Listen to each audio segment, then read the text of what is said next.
आज नया टॉपिक शुरू होना था, जोगीमारा। जोगीमारा अभी शुरू होगा।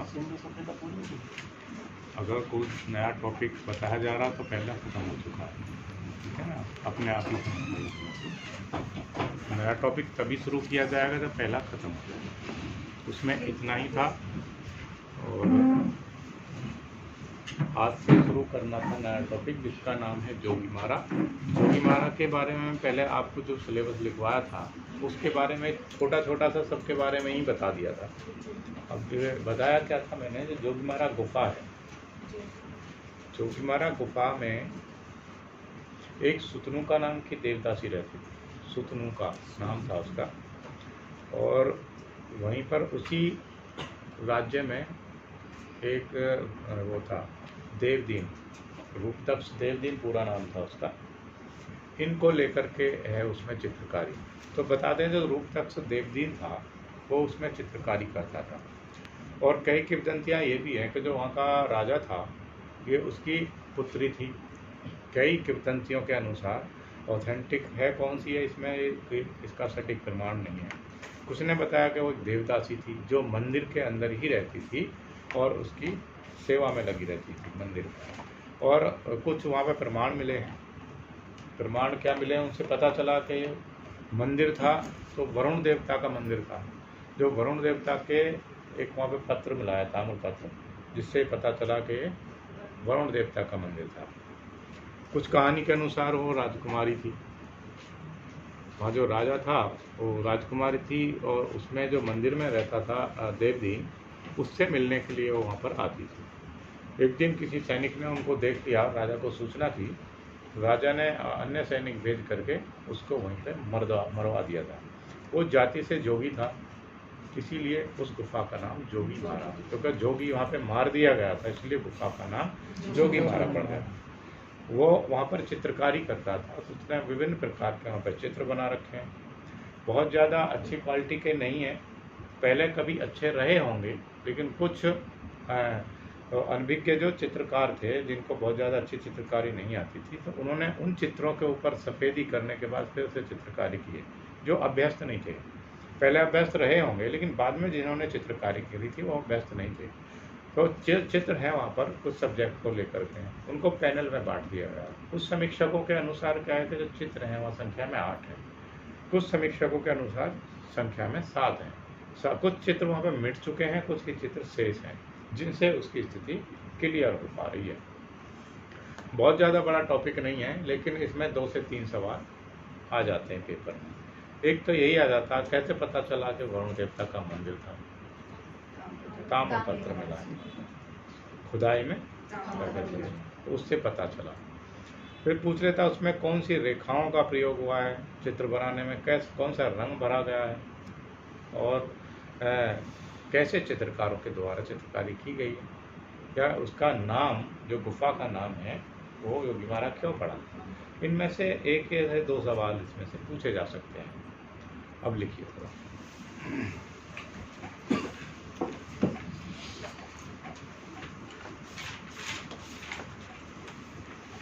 हेडिंग डालिएगा जोगीमारा गुफा,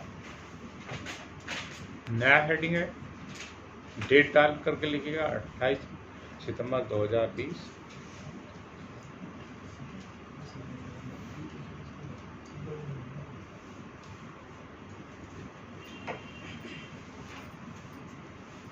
देखिए, सिंधु घाटी सभ्यता, देखिए जितने भी टॉपिक पढ़ाए जाएंगे वो कहीं ना कहीं एक दूसरे से मेल खाएगा, उनकी कड़ी जुड़ी हुई होती है आपस में। एक पढ़ा दिया, उसकी कड़ी दूसरे से जुड़ी है, क्योंकि विकास का क्रम बताया था ना आपको। विकास का क्रम हुआ, पहले प्रागैतिहासिक काल आ गया, वहाँ से मानव ने थोड़ा विकास किया, फिर कहाँ जाएगा थोड़ा, फिर दूसरी क्लास में जाएगा, लेकिन कड़ी तो पहले से जुड़ी हुई है ना उसकी। ऐसे इन सब का एक क्रम जुड़ा हुआ है। अगर हम इनको पहले जोगीमारा करा दें पहले वो, या तो इनका क्या है, क्रम बिगड़ जाएगा। इसलिए क्रम से कराने के लिए पहले मैंने आपको सिलेबस लिखवाया था, इसीलिए ताकि आपकी समझ में आता जाए। अगर इनको आगे पीछे कराएंगे तो आपका क्रम नहीं बन पाएगा, ठीक है।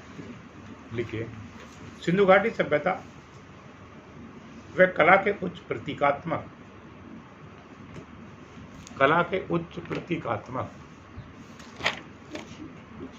उच्च उच्च प्रतीकात्मक आदर्शों की स्थापना के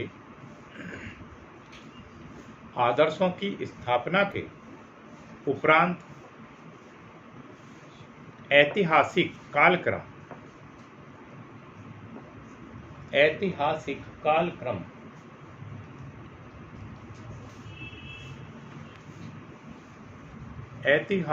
कालक्रम मंजू, आप बताओ ऐतिहासिक क्या है? ऐतिहासिक जिसका लिखित में प्रमाण, वेरी गुड वेरी गुड, जिसका लिखित में प्रमाण। अब यहाँ से वो शुरू हो गया। ऐतिहासिक कालक्रम के अनुसार पुरातत्व संबंधी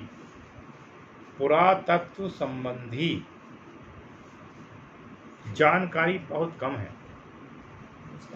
पुरातत्व संबंधी जानकारी बहुत कम है। पुरातत्व संबंधी जानकारी बहुत कम है।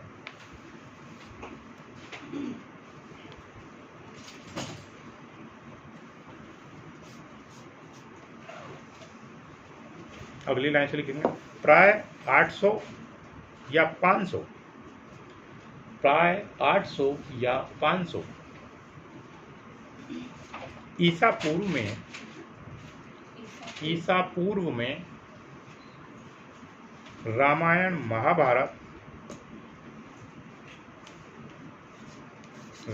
महाभारत जैसे ग्रंथों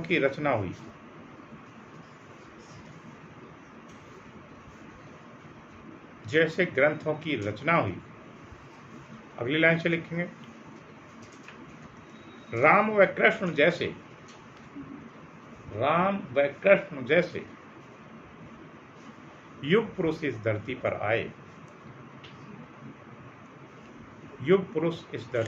आए और उन्होंने मानव सभ्यता का विकास किया।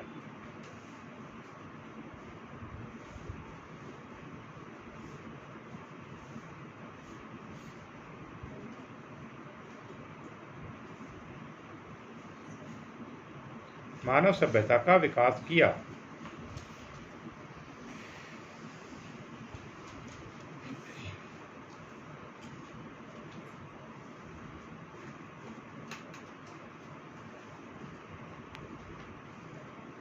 अगली लाइन से लिखेंगे तत्पश्चात भारत में चाणक्य की नीति के फलस्वरूप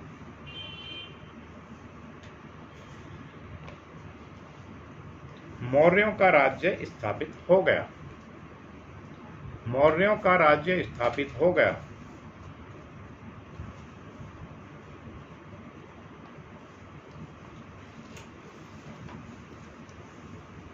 जिनमें चंद्रगुप्त मौर्य, अब ये भूमिका है भी इसकी, चंद्रगुप्त मौर्य, बिंदुसार,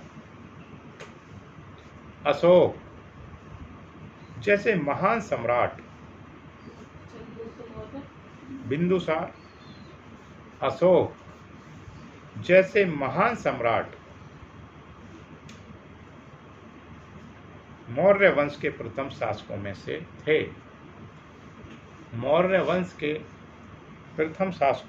थे।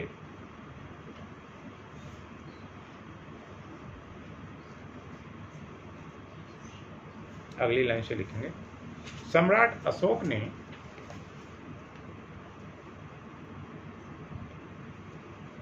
बौद्ध धर्म को विकसित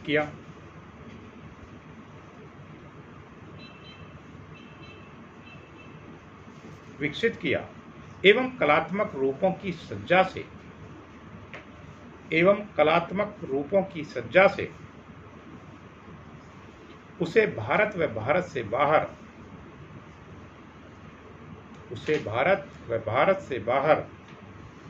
प्रतिष्ठित किया।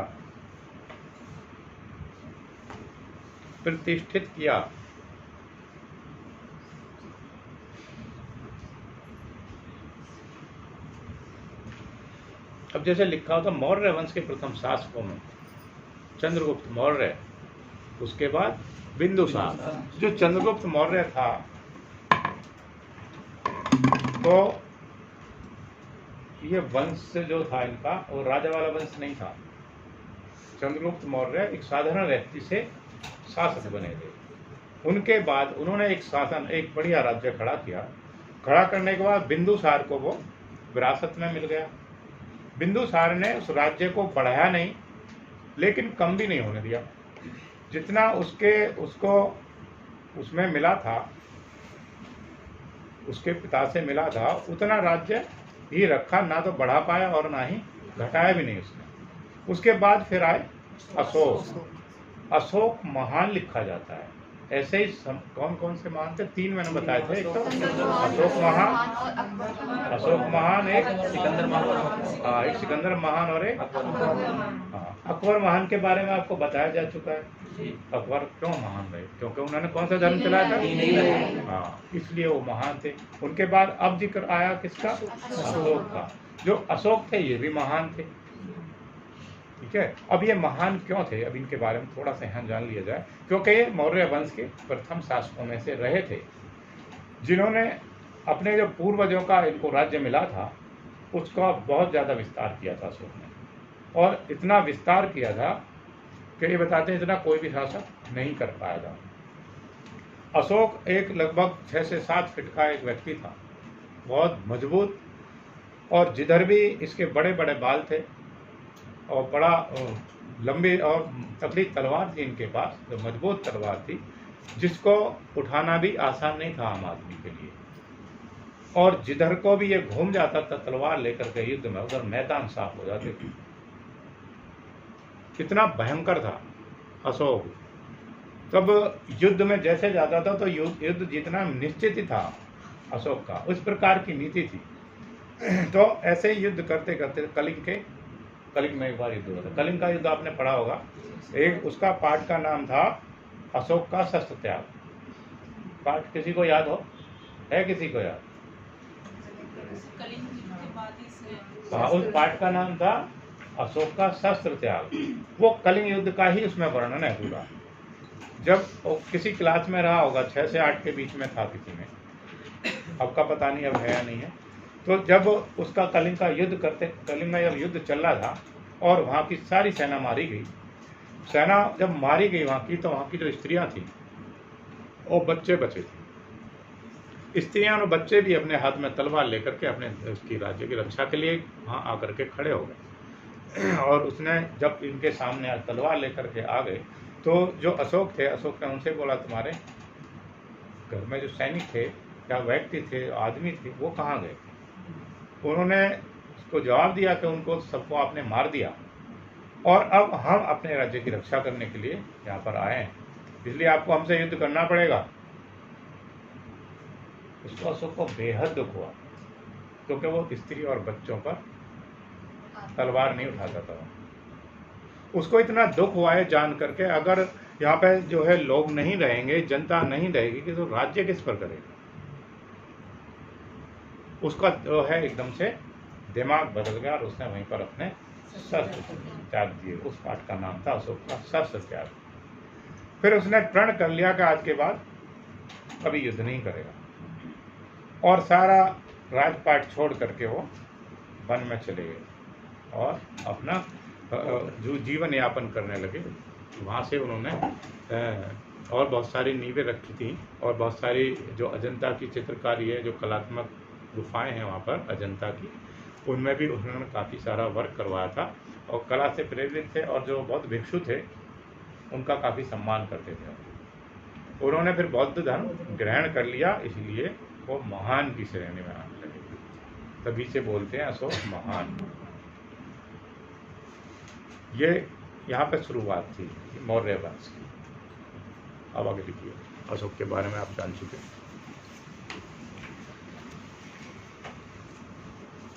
लिखिए, सम्राट अशोक ने अनेक स्तंभ, सम्राट अशोक ने अनेक स्तंभ, स्तूप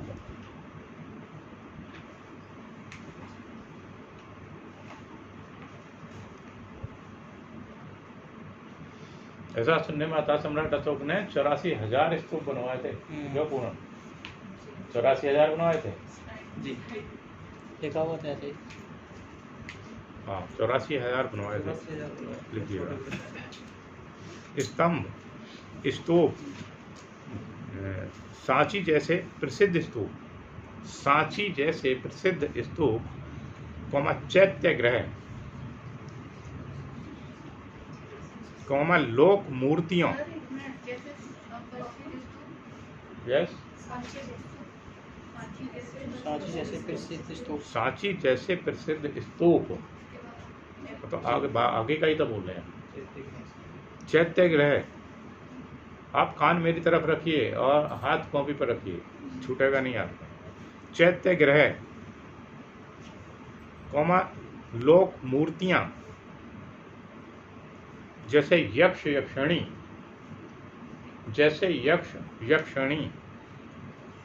आदि का निर्माण करवाया। यक्ष यक्षिणी आदि का निर्माण करवाया।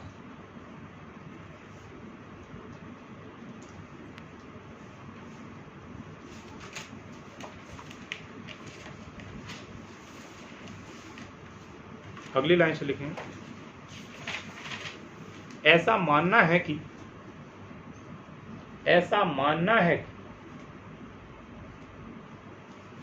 प्रियदर्शी सम्राट अशोक के समय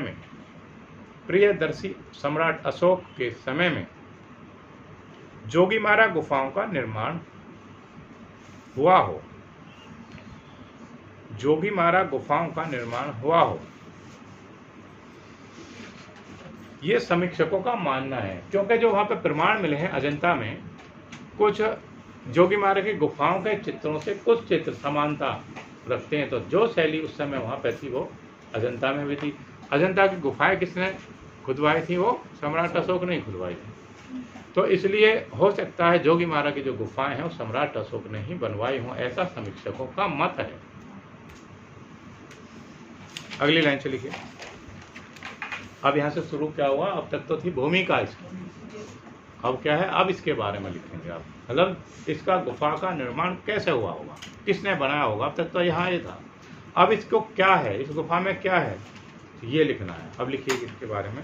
इसमें से मैंने पहले ही बताया था, इसमें 2 सवाल तक आ जाते हैं, 2 से ज़्यादा नहीं आएंगे, 1 भी आ जाता, कभी कभी 2 भी आ जाते हैं, इतने ही हैं सवाल इसमें।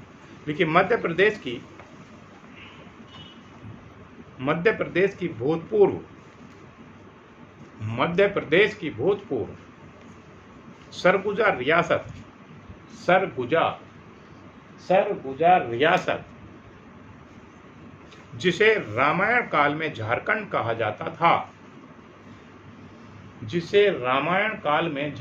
कहा जाता था, में रामगढ़ की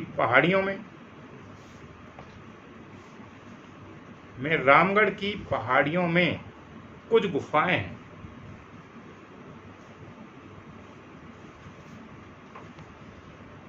जहां कुछ निम्न स्तर के पहाड़ियां हैं, पहाड़ियों में कुछ गुफाएं हैं। जहां कुछ निम्न स्तर के उकेरित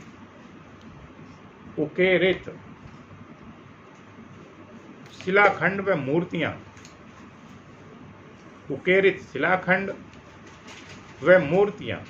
बिखरी पड़ी हैं।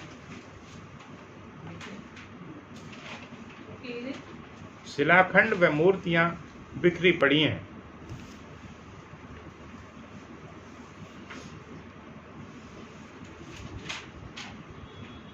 किसने बोला? उकेरित। आप बताओ अंशु। सर वो मतलब आप बताइए संजीव। सर, पत्थरों को, कोई जो पत्थर होता है उस पर जो है कुछ चित्रकारी करेंगे, वो निकाल कर उसको खोद कर छेनी की कुछ सहायता से या किसी औजार की सहायता से इसको उकेरित है। उकेरित चित्रों में, उकेरियों में और चित्रों में क्या अंतर है? चित्र तो सरफेस पे बनाए जाते हैं, प्लेन सरफेस पे, धरातल पर। फकीरी जो है किसी उस पर की जाती है, पत्थर या हार्ड चीज पर। ठीक बता रहे हैं? चलो ठीक है, लिखिएगा। जोगीमारा गुफा तक पहुंचने का मार्ग बहुत कठिन रहा है, बहुत कठिन रहा है, जिसका वर्णन, इंपॉर्टेंट सवाल है, जोगीमारा गुफा तक पहुंचने का मार्ग बहुत कठिन रहा है, जिसका वर्णन श्री असित कुमार हल्दर, श्री असित कुमार हल्दर व श्री समरेंद्रनाथ गुप्ता ने, समरेंद्रनाथ गुप्ता ने जोगीमारा के, जोगीमारा के, समरेंद्रनाथ गुप्ता ने जोगीमारा के, समरेंद्रनाथ गुप्ता, आप लोग लिख के क्यों नहीं पा रहे हैं? सर आपने ना पूरी लाइन एक साथ बोल के फिर तुरंत बाद दूसरा शुरू कर दिया, पूरी नहीं होती। ये तो चलिए रिपीट करते हैं। असित कुमार हल्दर व श्री समरेंद्रनाथ गुप्ता ने जोगीमारा के एक यात्रा संस्मरण में, जोगीमारा के एक यात्रा संस्मरण में किया है।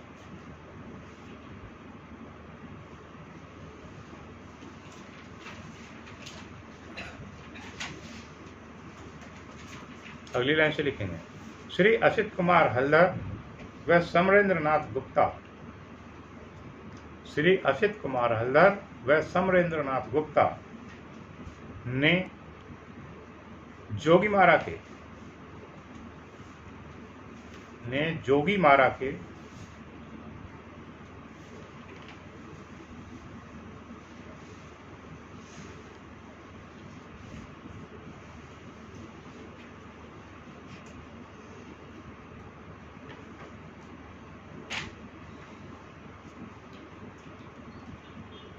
चेंज कर दीजिए इसे। क्या लिखा? हल्दर और समरेंद्रनाथ गुप्ता जोगीमारा के। नहीं, समरेंद्रनाथ गुप्ता ने 1914 में लिखी। समरेंद्रनाथ गुप्ता ने 1914 में भारतीय पुरातत्व विभाग के, भारतीय पुरातत्व विभाग के निमंत्रण पर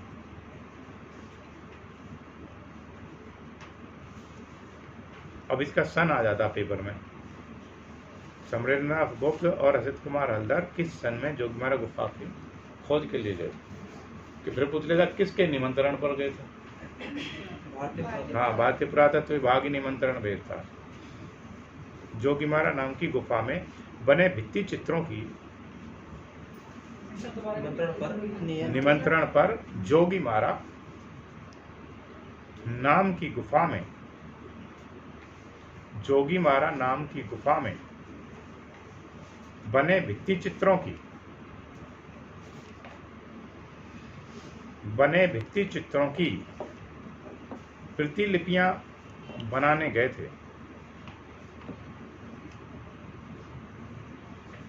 प्रतिलिपियां बनाने गए थे।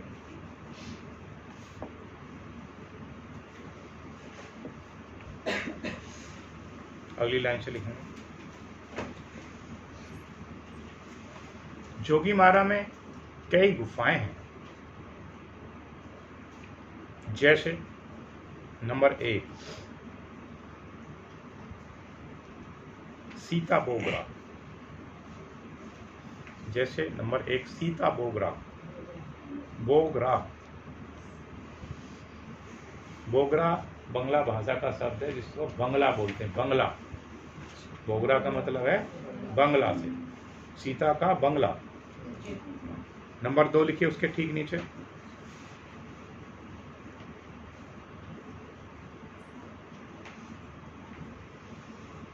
Jogimara. Number 3 Lakshman Bogra, number 3 Lakshman Bogra. Number अगला वशिष्ठ बोगरा,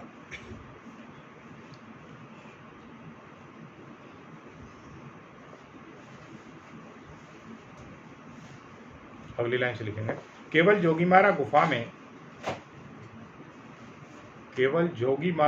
में ईसा से प्राय 300 वर्ष पूर्व के कुछ चित्र विद्यमान हैं।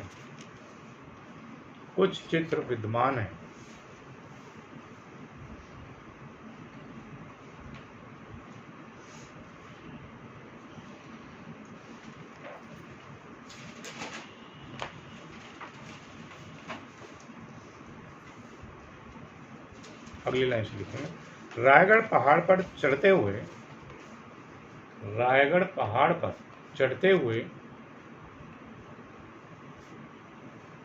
पोरी देवटी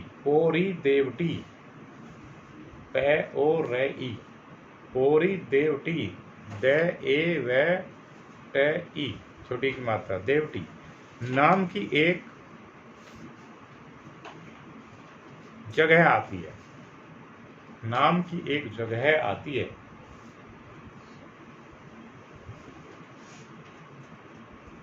इस पर वर्तमान में किसी ने चित्रकारी कर दी है।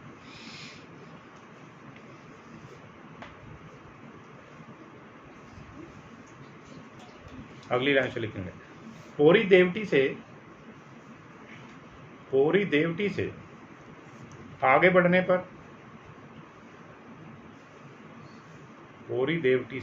बढ़ने पर कबीर चौरा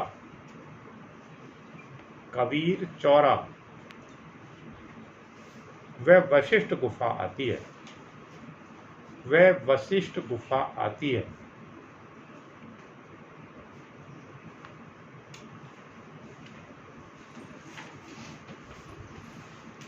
अगली लाइन से लिखेंगे, वशिष्ठ गुफा से ऊपर चढ़कर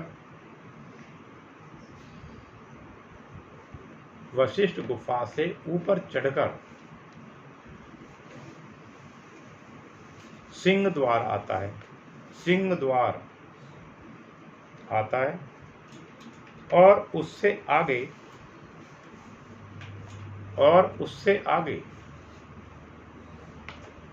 रावण द्वार आता है।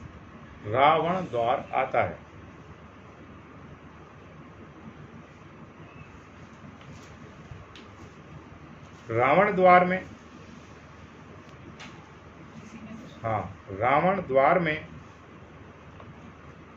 रावण कुंभकर्ण व नर्तकियों की मूर्तियां मिलती हैं।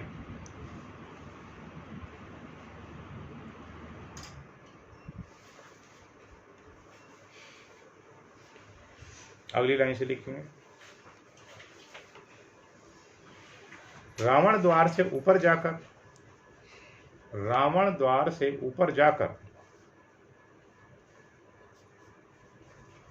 राम सीता लक्ष्मण वरुण देव काली आदि के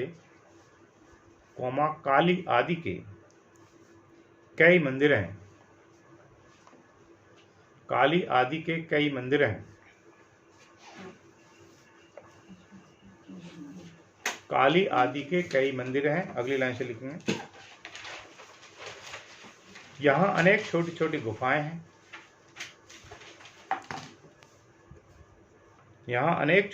गुफाएं हैं जिनमें ऋषि मुनि तपस्या करते थे।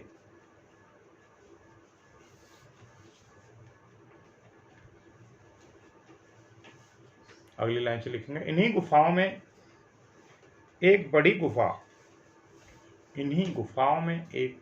गुफा लक्ष्मण बोगरा है।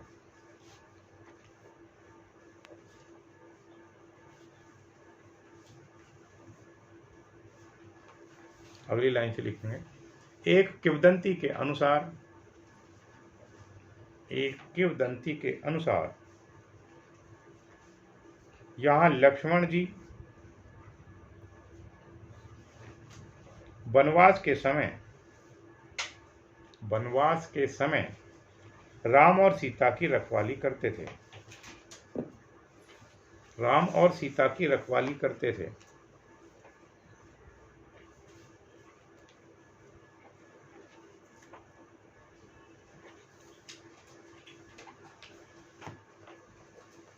अगली लाइन से लिखेंगे, इंपॉर्टेंट सवाल है ये, इसका इंपॉर्टेंट सवाल है। सीता बोगरा गुफा का महत्व, इंपॉर्टेंट सवाल है, पेपर में आने की संभावना रहती है इसकी पूरी। सीता बोगरा गुफा का महत्व इसके नाट्यशाला होने से है। नाट्यशाला होने से है।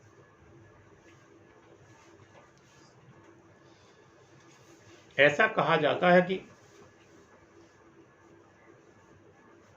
यह एशिया की अति प्राचीन, यह एशिया की अति प्राचीन नाट्यशाला है। यह एशिया की अति प्राचीन नाट्यशाला है। अब इसमें सवाल कैसे पूछा जाता है? सवाल पूछा जाएगा एशिया की अति प्राचीन नाट्यशाला कौन सी है? सीता बोगरा। ठीक है, सीता बोगरा, लक्ष्मण बोगरा, इनमें से कई इदारे दे देते हैं, तो इनमें से सीता बोगरा। अब ये भी पूछ लेता सीता बोगरा नहीं में से सीता बोगरा क्या है? नीचे फिर होगा उसमें नाट्यशाला है। नाट्यशाला मतलब जो जहाँ पे नाटक करने का स्थान, जैसे चित्रशाला होती है, चित्रकला से कार्य करने का स्थान होगा, ऐसे नाट्यशाला। प्रमाण मिले हैं ना वहां पर। अगली लाइन से लिखेंगे,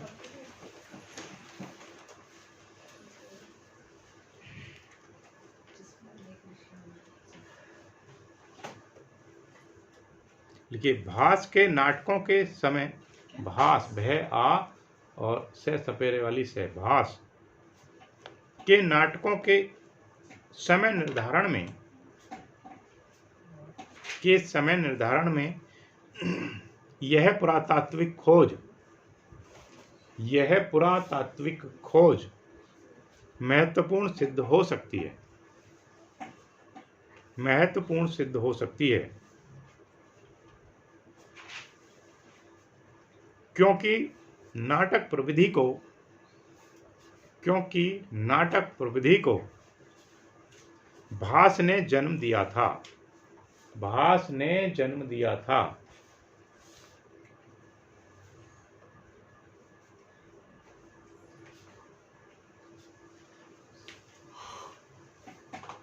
अगली लाइन से लिखेंगे, सीता बोगरा गुफा का संचालन, सीता बोगरा गुफा का संचालन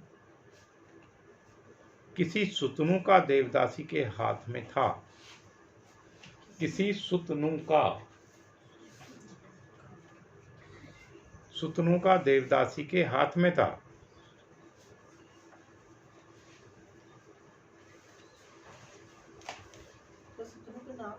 यस, देवदासी का नाम है सुतनु की। अगली लाइन से लिखेंगे, लिखिए, सुतनु का नामक देवदासी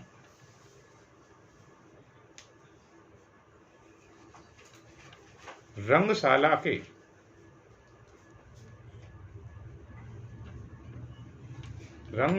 के रूपदक्ष देवदीन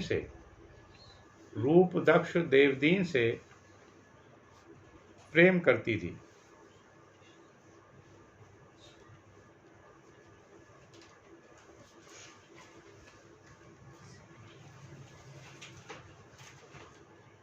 इसीलिए सुतनु को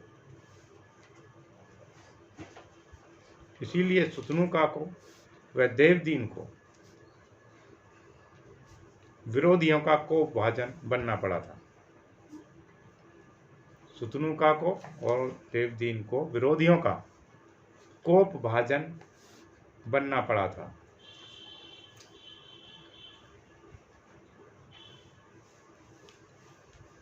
अगली लाइन से लिखेंगे रूपदक्ष देवदीन ने अपने प्रेम प्रसंग को सीता बोगरा की भित्ति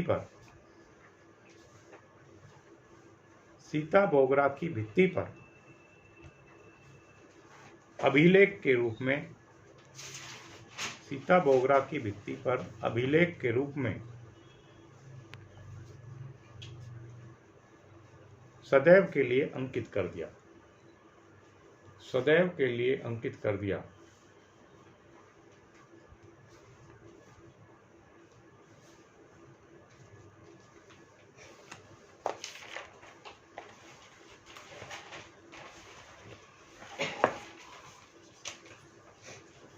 अगली लाइन से लिखेंगे, गर्मी लग रही है तो फैन तेज कर लो पीछे वाला।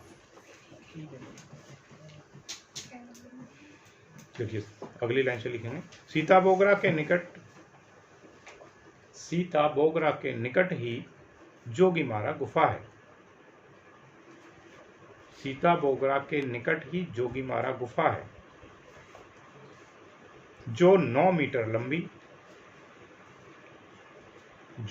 मीटर लंबी वह 4.5 मीटर चौड़ी है। 4.5 मीटर चौड़ी है।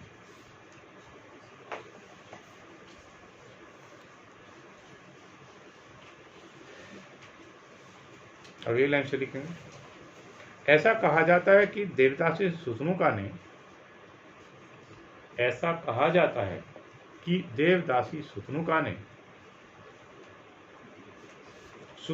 ने इस गुफा के भित्ति चित्रों का निर्माण किया था। देवदासी सुतनुका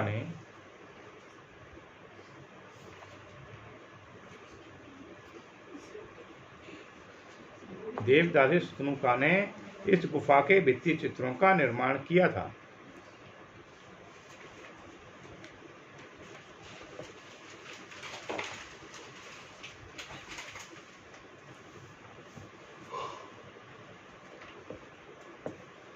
लिख लिया। देवदासी क्या है, कौन बताएंगे? बार बार शब्द आ रहा है। जो मंदिर में सर रहती जो है, अपने आप को ना भगवान की सेवा के लिए समर्पित कर देती है मंदिरों में। कहाँ से आती हैं वो? सर नॉर्मल से ही आती है। सही बता रही हैं ये? ठीक है। वो सामान्य नहीं होती, वो नॉर्मल नहीं होती हैं। ये जो वहाँ पर पूजा पाठ करवाते हैं मंदिरों में, जो रहते हैं व्यक्ति रहते हैं, जो पंडित रहते हैं वहाँ पर, ये विशेष कन्याएं होती हैं। जैसे मान लिया कोई व्यक्ति गया और उसने बोल दिया कि अगर लड़की होगी तो मैं मंदिर को दान करूँगा, ठीक है। किसी का काम हुआ, उसने बोल रखा था पहले से अगर लड़की होगी तो मैं मंदिर में दान दे दूंगा उसको पैदा हुई और मंदिर को दान कर दिया। अब वो वहीं पे पलेगी बढ़ेगी, वो शादी नहीं होगी, ठीक है। शादी नहीं होगी लेकिन उनके बच्चे होंगे। जो वहाँ पर वो रहते हैं मंदिरों में व्यक्ति, वो उनके भोग विलास की वस्तु के लिए हैं, ठीक है। वो बहुत, इसीलिए वो इन्होंने, जो स्वामी विवेकानंद थे, राजा राम मोहन राय थे, इन्होंने इस प्रथा का अंत करवाया था, देवदासी प्रथा का, क्योंकि ये कुरीति थी। उन बच्चों को पाल पोस करके उनके भोग विलास के लिए उनको छोड़ दिया जाता था। उनको संतान जो होती थी वो भी इसी काम में, उनको पिता का नाम कोई नहीं देता था। ये एक बहुत बड़ी कुप्रथा थी जिसका अंत इन्होंने करवाया था। ये देवदासी प्रथा थी, सामान्य लोग नहीं। देखिए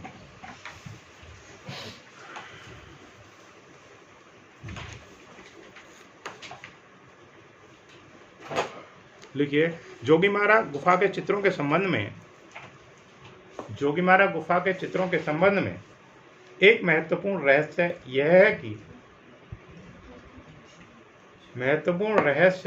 यह है कि असली चित्रों के ऊपर सफेद रंग पोत कर असली चित्रों के ऊपर सफेद रंग पोतकर पुराने चित्रों को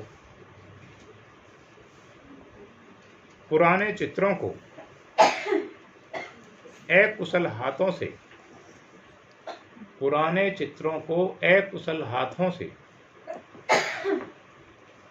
पुनः बनाने का प्रयास किया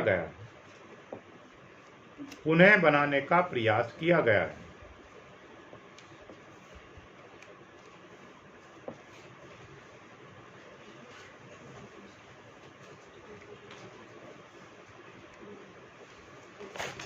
अगली लाइन से लिखेंगे, गुफा की छत को कुछ आयताकार खंडों में लाल रेखाओं द्वारा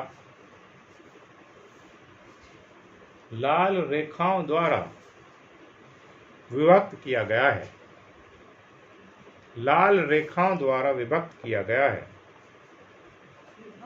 हाँ, बांटा गया है।